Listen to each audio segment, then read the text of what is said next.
The crystal datapad cracked under the pressure of Queen Isabella Rodriguez's grip, its surface fragmenting like her faith in the galaxy she had sworn to protect. 17 human colonies, millions of lives, all built on lies that were now unraveling before her eyes. The intercepted communications floated in holographic display around her private study aboard the flagship Resolve, each message more damning than the last. Vorthak mining guilds had been poisoning water supplies. On agricultural worlds, Hirani trade vessels had been smuggling weapons to human separatist groups to fuel civil wars. And the amphibious Quellon had been secretly mapping defense grids of every major human settlement for the past 5 years. Isabella's advisors said it was coincidence that 3 separate alien races couldn't possibly coordinate such elaborate deceptions without someone in the Galactic Council knowing, but the evidence painted a different picture, one where humanity's supposed allies had been orchestrating their downfall since the moment humans first stepped beyond Earth's solar system. Your Majesty, the Senate delegation is requesting an immediate audience, announced her Chief of Staff, Director Walsh, his voice carrying the strain of recent sleepless nights as reports of accidents on human worlds continued to pour in. The Senate chambers buzzed with tension when Isabella arrived, her crimson ceremonial robes trailing behind her as she approached the central podium where she had delivered dozens of speeches about galactic unity and cooperation. Today would be different. Today she would expose the conspiracy that threatened to erase humanity from the stars. Senator Corvin of the Vorthak delegation, crystalline form shimmered with what Isabella now recognized as barely contained anticipation rather than diplomatic respect, while Hive Speaker Zek's compound eyes betrayed nothing of the insect's true intentions, and Ambassador Gloob's amphibious features remained as unreadable as the ocean depths of his homeworld.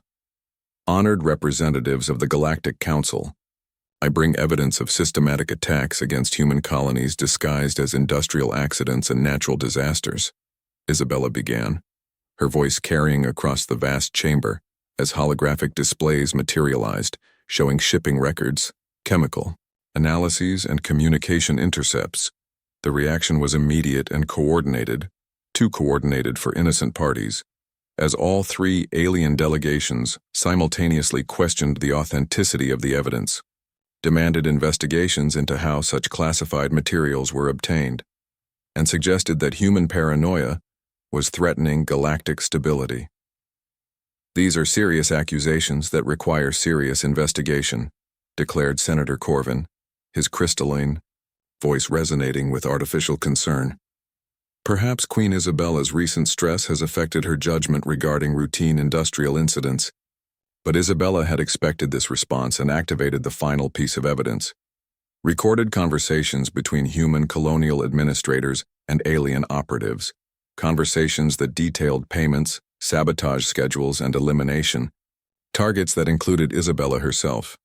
The chamber erupted in chaos as the recordings played, but instead of the shock and outrage Isabella expected from neutral parties, she noticed something chilling. Many of the human delegates were not surprised, their faces showing resignation rather than horror, as if they had been waiting for this moment.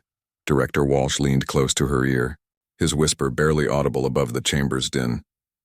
Your Majesty, we need to leave immediately. Security Chief Adams reports movement of unregistered ships toward our position. The betrayal cut deeper than any alien conspiracy could have.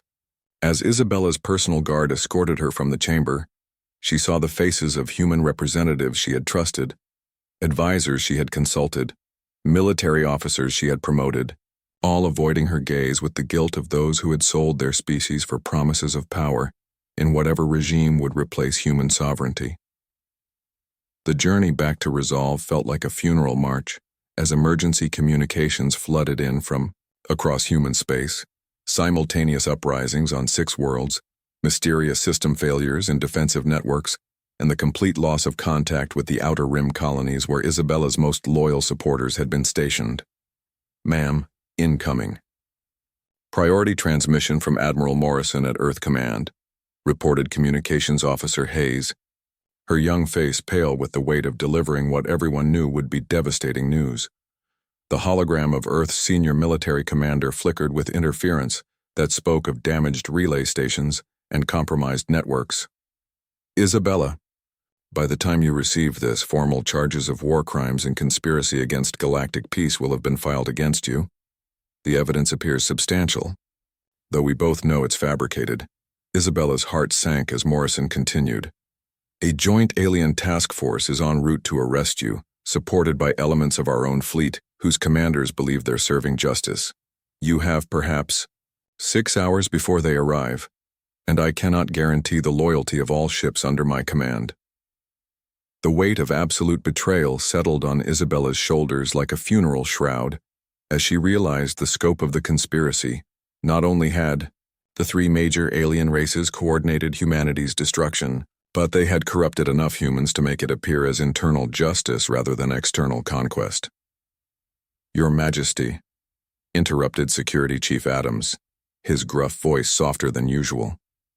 47 ships from various human fleets are refusing the arrest order and requesting permission to join our formation. It seems some of our people still remember their oaths. Isabella looked out at the stars that had once represented humanity's bright future, and now seemed like cold judges of her failure to protect her people.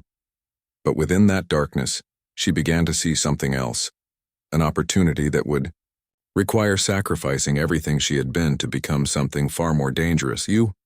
Decision came not from her mind, but from some deeper place where duty transcended law, and love of humanity burned brighter than personal ambition. Set course for the galactic rim, beyond the jurisdiction of the Council and the reach of our enemies. If they want to paint me as a criminal, then perhaps it's time to show them what human criminals are truly capable of. As Resolve and her small fleet of loyal vessels jumped into hyperspace, leaving behind the civilization Isabella had tried to preserve, she began planning not for exile but for transformation. Somewhere in the darkness beyond known space lay the tools she would need to return, not as a failed queen, but as something the galaxy had never seen before. The last transmission from the fleet as they vanished into the void was simple, but carried the promise of future reckoning. This is not the end of humanity's story. This is merely the end of our patience with those who mistake mercy for weakness. 7 months of exile had transformed Isabella's small fleet from desperate fugitives into hardened explorers of the galaxy's forgotten corners, their ships scarred by meteor storms and cosmic radiation that existed in the spaces between mapped star systems where no civilization dared venture. Dr. Sarah Kim pressed her face against the observation deck's reinforced viewport, watching as the dead world below them defied every law of planetary formation she had studied. Massive geometric structures rose from cratered landscapes like the bones of some impossible civilization, their surfaces gleaming with materials that shouldn't exist according to current galactic science. The mineral composition makes no sense, reported Chief Science Officer Blake from his portable analysis station, his voice carrying the excitement of discovery mixed with academic confusion. These structures contain elements we don't have names for, arranged in patterns that suggest technology at least 1 million years more advanced than anything in Council space. Isabella descended from the shuttle ramp onto soil that crunched beneath her boots like crushed diamonds, each step releasing faint luminescence that painted her path toward the nearest structure, a spire that stretched impossibly high into the thin atmosphere, its surface covered in symbols that seemed to shift and change when viewed directly. The entrance appeared as they approached, walls flowing aside like liquid metal to reveal corridors lined with murals that told a story no human had ever imagined. Beings that looked remarkably human in form, but radiated power that made the current galactic civilizations appear primitive, commanding fleets that stretched across star clusters and wielding technology that treated physics as mere suggestions rather than absolute laws. "My God," whispered Navigator Collins as they reached a vast chamber filled with inactive machinery that hummed with residual energy after eons of dormancy. "These aren't alien ruins. Look at the proportions, the ergonomics. Everything here was built for human hands, human heights, human needs." Isabella ran her fingers across a control surface that responded to her touch with cascading lights and harmonious tones, as if welcoming her home after an impossibly long absence. And suddenly, the chamber filled with holographic displays showing star maps that contained not just current galactic civilization, but thousands of systems that had been forgotten or lost to time. The central hologram resolved into an image that stopped Isabella's heart. Earth, but not as she had ever seen it, surrounded by artificial rings and connected to a network of similarly transformed worlds that spanned half the galaxy, all bearing the distinctive architecture they now stood within. According to these records, announced Dr. Kim as she interfaced with what appeared to be a vast database, her voice shaking with the implications of what she was reading. Humanity didn't originate on Earth. We built it, along with thousands of other worlds, as part of an empire that ruled the galaxy for over 50 million years. The historical records painted a picture that shattered everything Isabella had believed about human origins. Earth was a garden world, one of many created by the first human empire as refuge points scattered across the galaxy, seeded with modified humans designed to survive and eventually rediscover their heritage when the time was right. The Vorthak, the Hirani, the Quelon, they're not the galaxy's natural inheritors, continued Dr. Kim, her fingers dancing across controls that seemed to anticipate her needs. They're the descendants of client races, species that served the first empire and inherited the scraps when humanity mysteriously vanished. The mystery of that vanishing became clear as deeper records revealed the truth. The first humans had achieved something beyond physical existence, transitioning to a state of being that transcended individual consciousness while leaving behind technology and knowledge for their scattered descendants to eventually reclaim.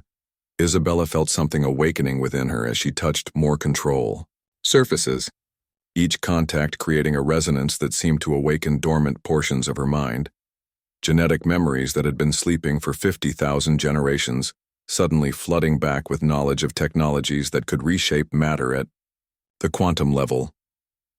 "Your Majesty," called Chief Engineer Martinez from across the chamber, his voice echoing with awe as massive machinery began responding to his presence.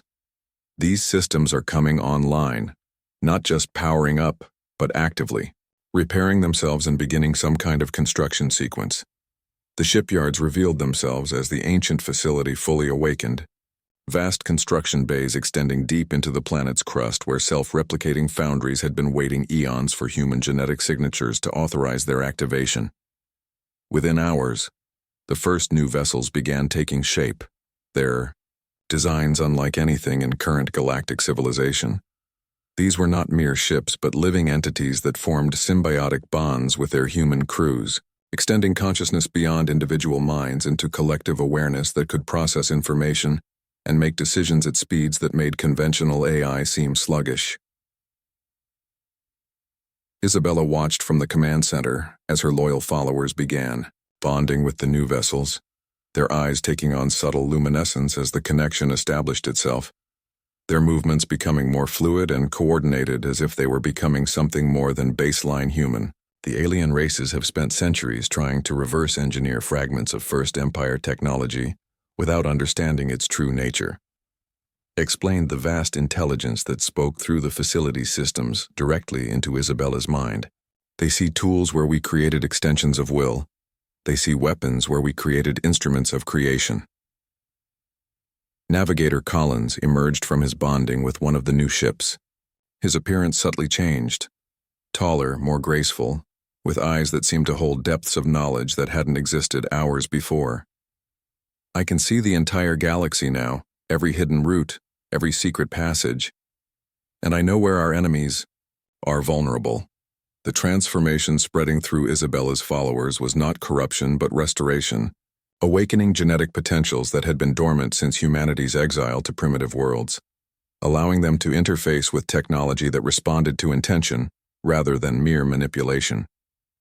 Dr. Kim's research into the historical records revealed the scope of what they were reclaiming: the ability to manipulate matter and energy at fundamental levels, to exist partially outside normal space-time, to share consciousness across vast distances, and to create rather than merely consume.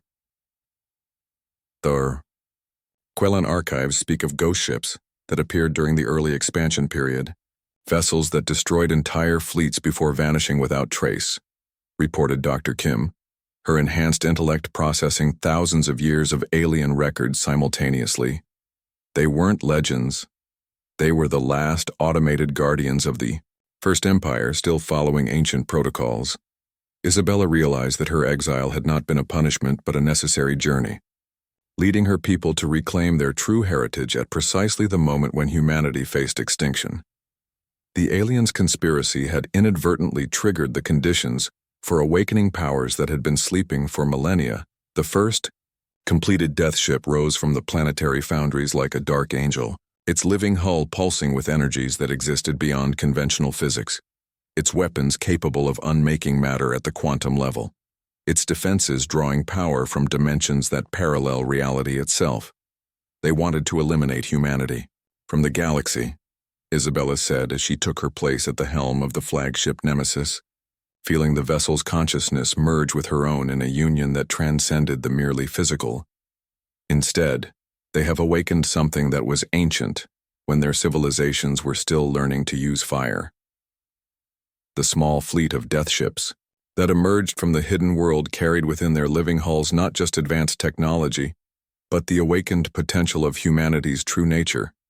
They were no longer exiles fleeing persecution, but the vanguard of a restoration that would reshape the galaxy's power structure forever. Deep within the quantum foundries of the ancient world, Isabella watched as the 13th and final death ship took shape from materials that existed in multiple dimensions simultaneously, its construction defying every principle of engineering she had learned during her reign as queen of merely human civilization.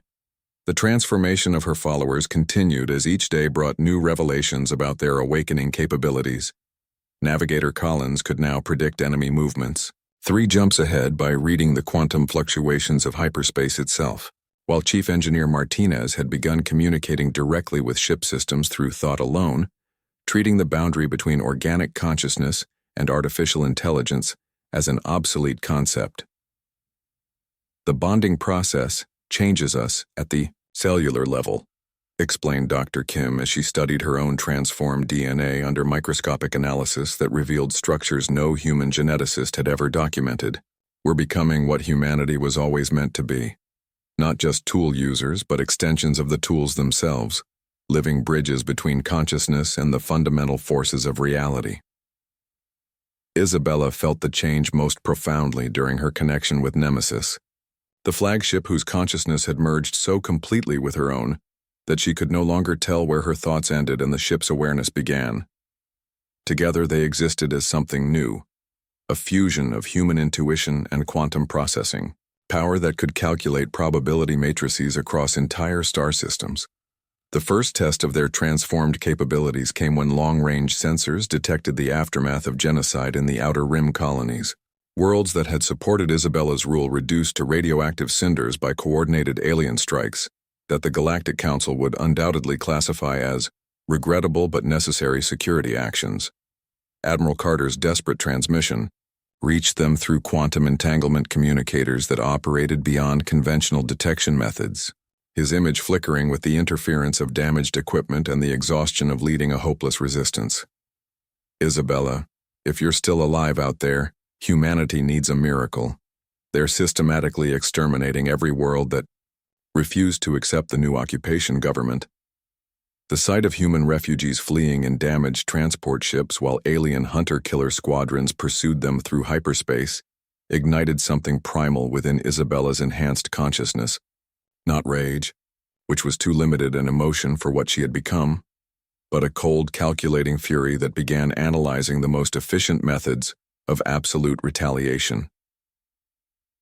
"Your Majesty," reported Communications Officer Hayes, her own transformation evident in the way she interfaced directly with the quantum communication arrays without need for traditional controls. "Admiral Carter's resistance forces are trapped in the Sigma Draconis system. 3 alien battle groups are converging on their position with overwhelming firepower."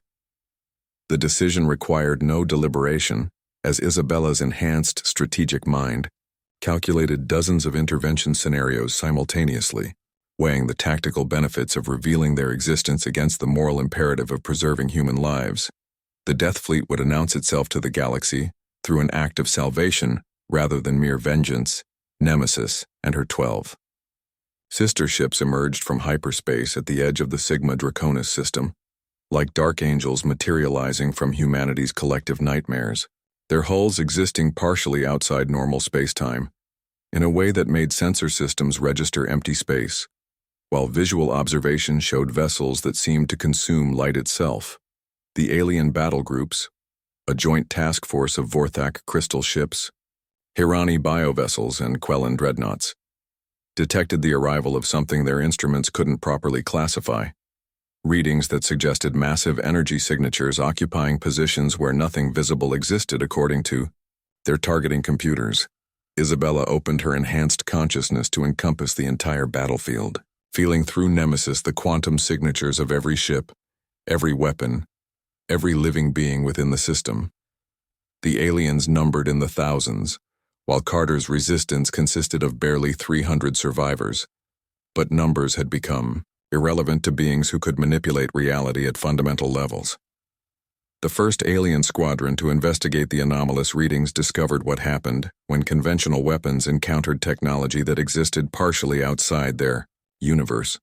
Energy beams passed through empty space while kinetic projectiles struck targets that shouldn't exist, creating cascade failures in their targeting systems that left them firing blindly at ghosts. Nemesis responded with a demonstration of power that redefined the alien conception of warfare, not destroying the enemy ships but causing their molecular bonds to simply cease, watching as proud vessels that had massacred human colonies dissolved into their component atoms, leaving only expanding clouds of perfectly sorted elements drifting in space. The psychological impact on the remaining alien forces was immediate and devastating as they watched their most advanced warships unmade by enemies they couldn't even see properly, their crews experiencing shared hallucinations of ancient human faces, staring at them with eyes that held the weight of 50 million years of accumulated patience. Unknown vessels, identify yourselves and withdraw immediately, or face the combined might of the Galactic Council's authorized peacekeeping forces, transmitted the alien fleet commander, his Vorthak crystalline voice carrying harmonics of barely controlled terror rather than the diplomatic authority he was attempting to project. Isabella's response came not through conventional communications, but as a direct quantum transmission that bypassed their communication systems entirely, speaking directly into the consciousness of every alien crew member simultaneously. We are the inheritors of humanity's true legacy, and you are trespassing in our garden. The second wave of alien attacks met defenses that existed across multiple dimensions simultaneously. Weapons that could phase shift between realities to avoid damage while delivering retaliation, that ignored conventional concepts of armor and shielding. Entire squadrons of enemy fighters found themselves attacking empty space, while return fire materialized inside their hulls without passing through their defensive barriers. Admiral Carter's resistance fighters watched in stunned silence as the alien fleet that had been systematically hunting them for months was methodically dismantled by invisible forces that seemed to treat the laws of physics as optional guidelines rather than absolute limitations. This is Admiral Carter to unknown Allied vessels, transmitted the human resistance leader, his voice carrying decades of military discipline struggling to process what he was witnessing. Identify yourselves so we can coordinate our tactical response. Isabella materialized Nemesis into visible spectrum just long enough for Carter to see the impossible architecture of her flagship, its hull flowing like liquid metal while maintaining structural integrity that defied engineering principles, weapon systems that seemed to exist in constant flux between different configurations. "Hello, David," she replied through conventional channels, using Carter's first name to identify herself while watching his face process the implications of her survival and transformation. "I'm afraid our tactical coordination will be somewhat one-sided. Your weapons can't reach the same dimensional space as our enemies." The final alien battle group attempted to flee through hyperspace, but the Death Fleet had sealed the system using spatial manipulation technology that treated hyperspace jumps like doors that could be locked from the outside. Escape routes simply led back to the same location, trapping the aliens in a prison of curved spacetime. Isabella offered them a choice through the same quantum communication method that had announced her presence. "You may surrender and carry word of our return to your governments, or you may join your dissolved companions as a warning about the price of genocide. The surrender came within minutes as alien crews recognized that they faced not just superior technology, but beings who existed on a fundamentally different level of reality. Creatures who could unmake matter with thought and traverse dimensions like walking through doorways. Admiral Carter's reunion with Isabella aboard Nemesis revealed the full scope of the transformation she and her followers had undergone.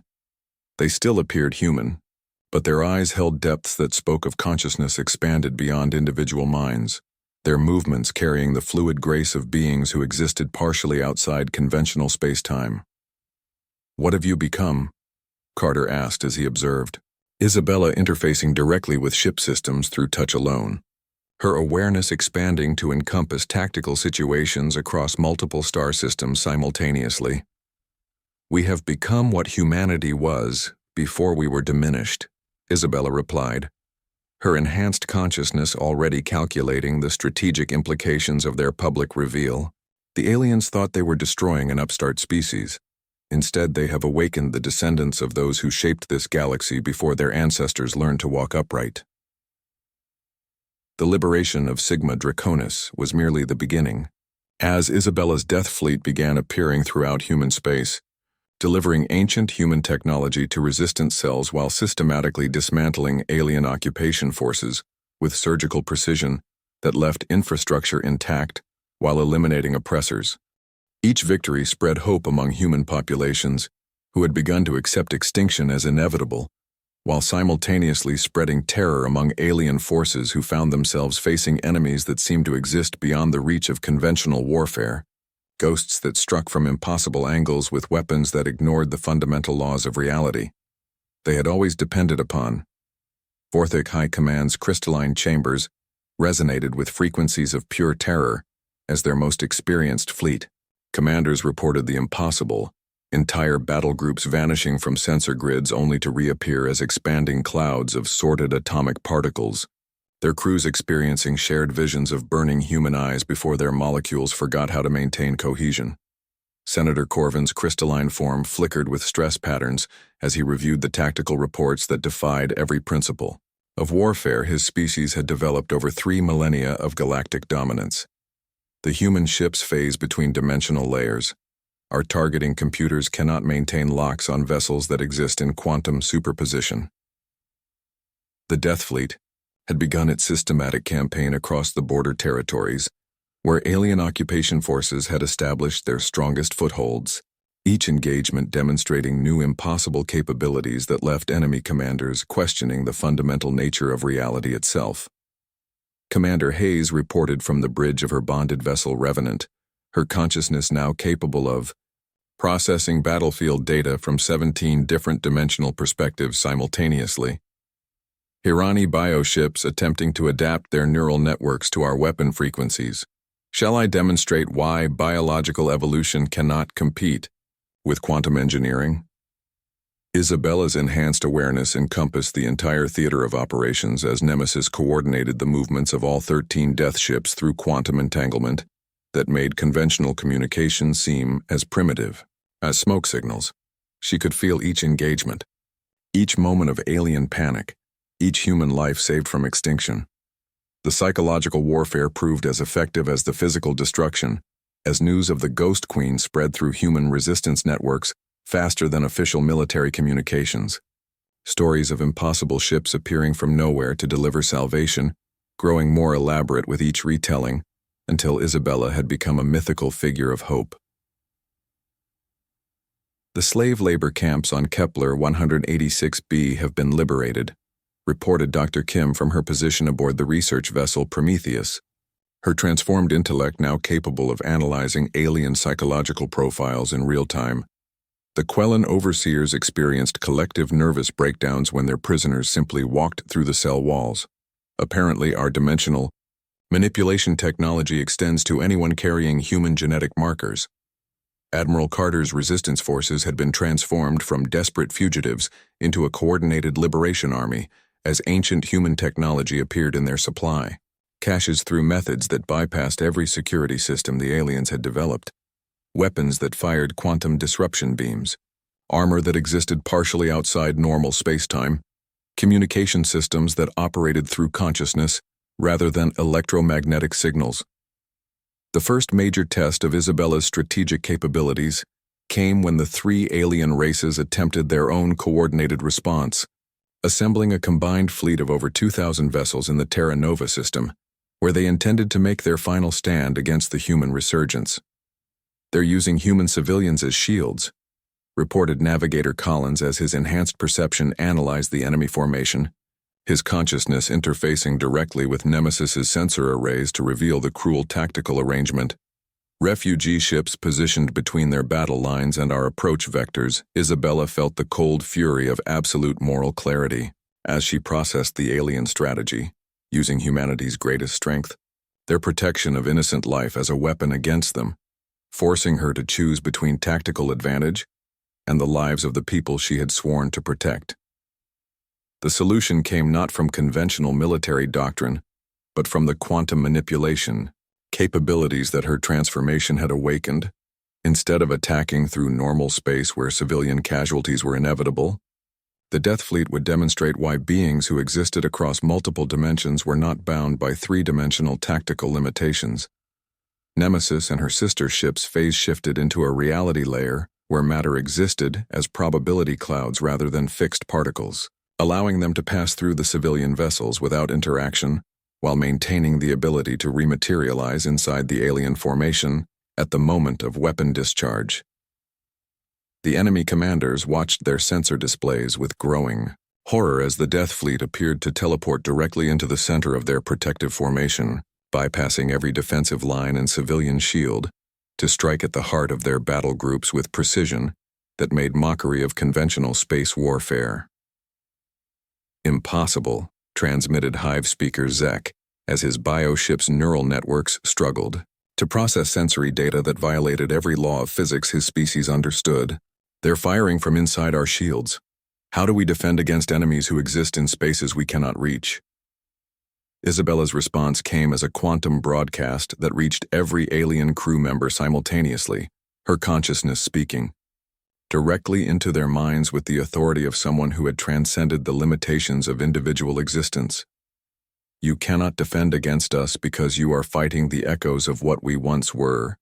We have reclaimed what you forgot. We possessed.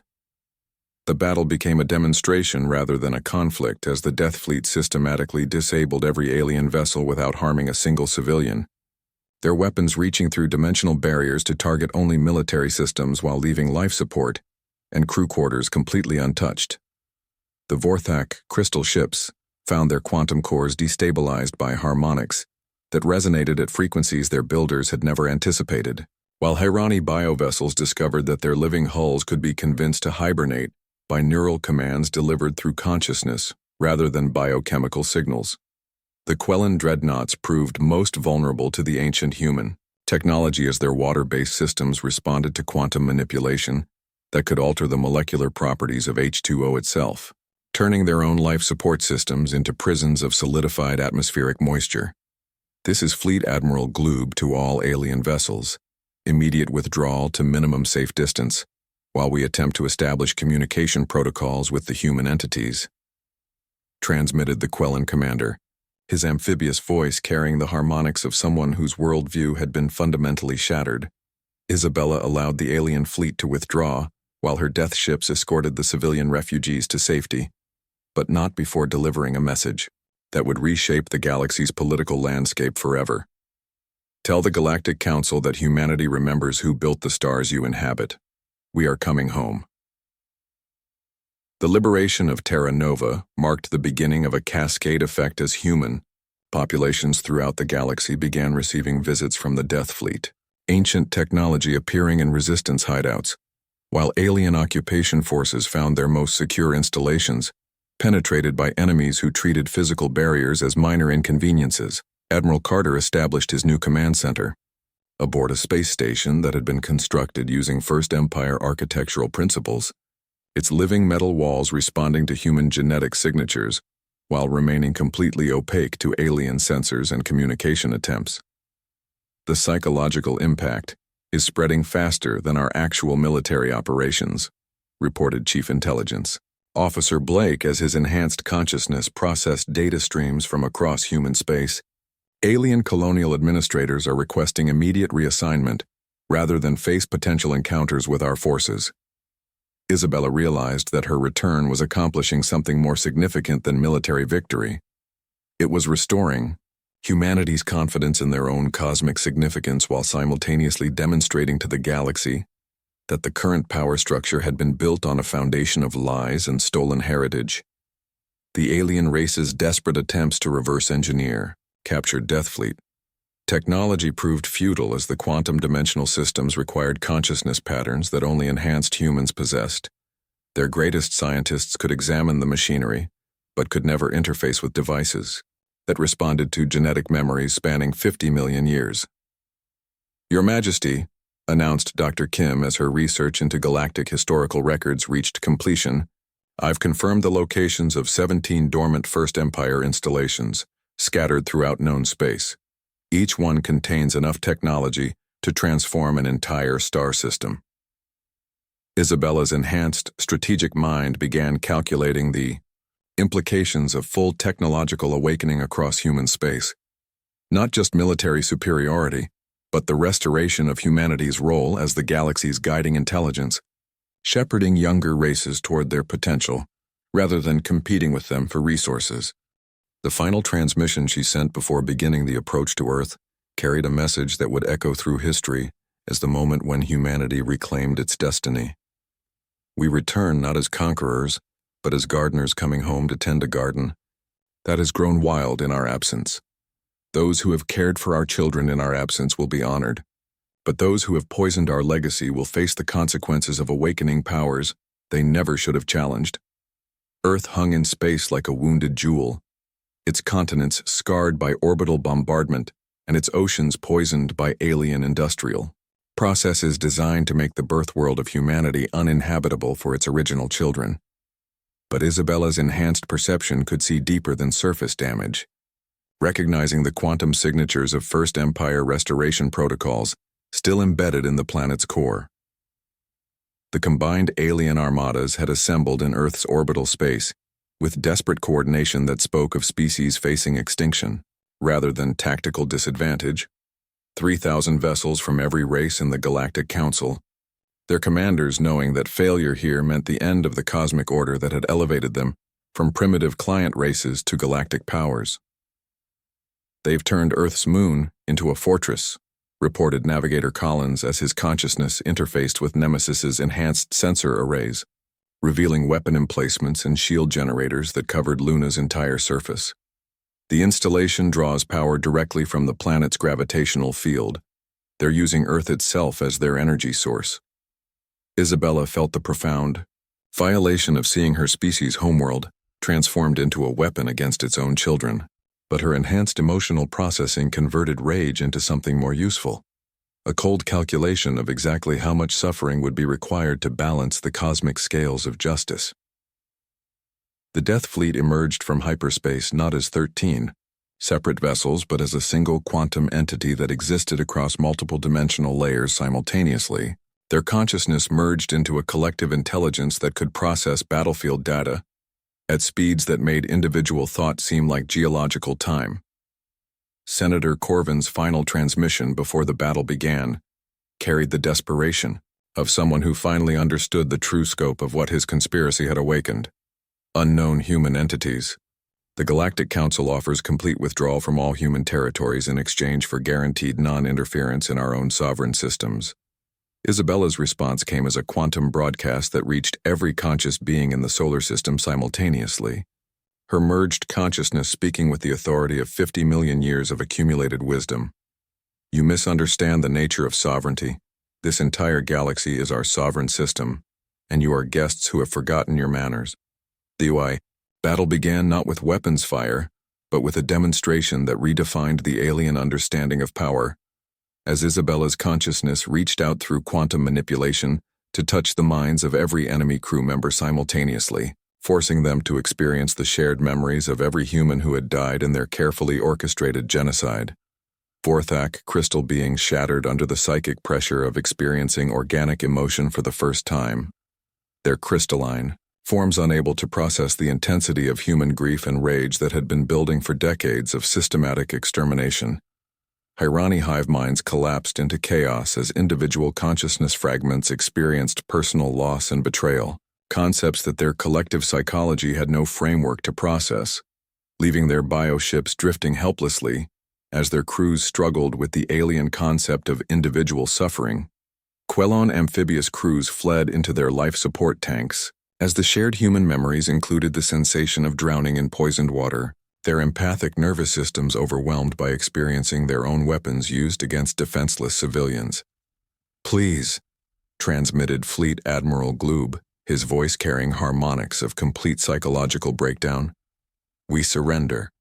We will withdraw to our home systems and never interfere with human affairs again.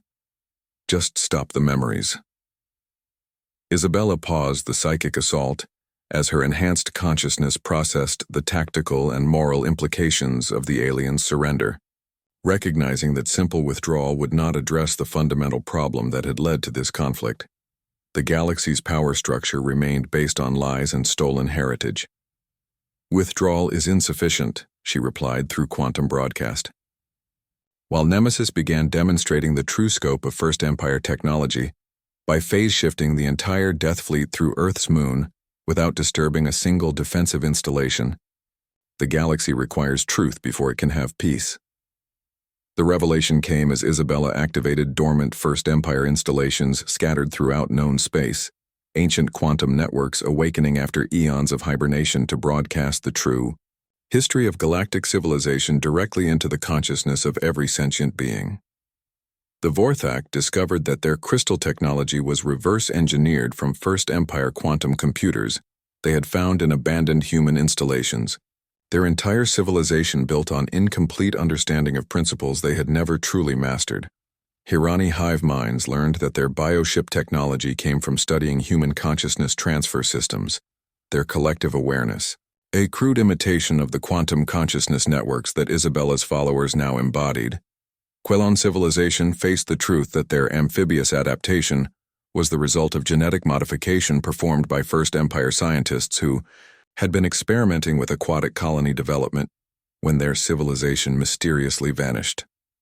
"We are not invaders returning to claim territory," Isabella broadcast as the Death Fleet took orbital positions around Earth where ancient human installations began emerging from quantum storage, their impossible architecture reshaping the planet's skyline in real time.